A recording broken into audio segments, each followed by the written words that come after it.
जो फितना परवर है, जो हमारे दीन और ईमान को बिगाड़ना चाहते हैं, इनसे दूर रहकर।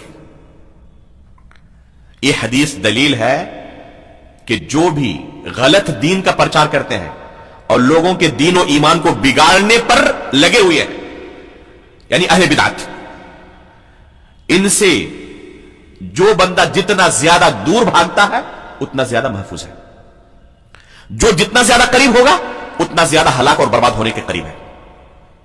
चुनांचे जिन्होंने अल्लाह के रसूल की इस नसीहत पर अमल किया, उन्होंने अपने ईमान की हिफाजत कर ली, और जिन्होंने इस नसीहत पर अमल नहीं किया, उस जमाने से लेकर, सलफ के जमाने से लेकर आज तक एक दो नहीं, दसियों बीसियों बल्कि बेशुमार मिसालें हैं कि जिनको भी अपने ईमान पर जरा नाज हुआ, खुशफहमी हुई कि हमारा ईमान तो बड़ा मजबूत है, अगर हम इन फितना परवरों और इन बिदातियों से करीब होंगे और इनको सुनने की कोशिश करेंगे, इनके साथ उठेंगे बैठेंगे, तो थोड़े हम इनसे मुतासिर हो जाएंगे। इनकी अच्छी चीज कोई होगी तो बस उसे कबूल करेंगे, जो गलत चीजें होंगी उनको छोड़ देंगे।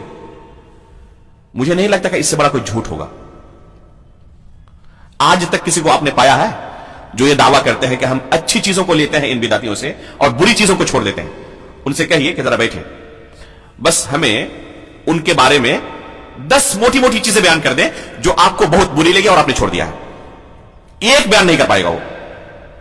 ये सिर्फ लोगों को तसल्ली देने के अल्फाज होते हैं, उनकी तमाम बातों को कबूल किए हुए होते हैं, और कोई भी बात उनके ताल्लुक से आप बताएं कि ये उनकी बुरी चीज है, इनकी बुरी चीज है, उसका वो दिफा करते हुए नजर आएंगे आपको।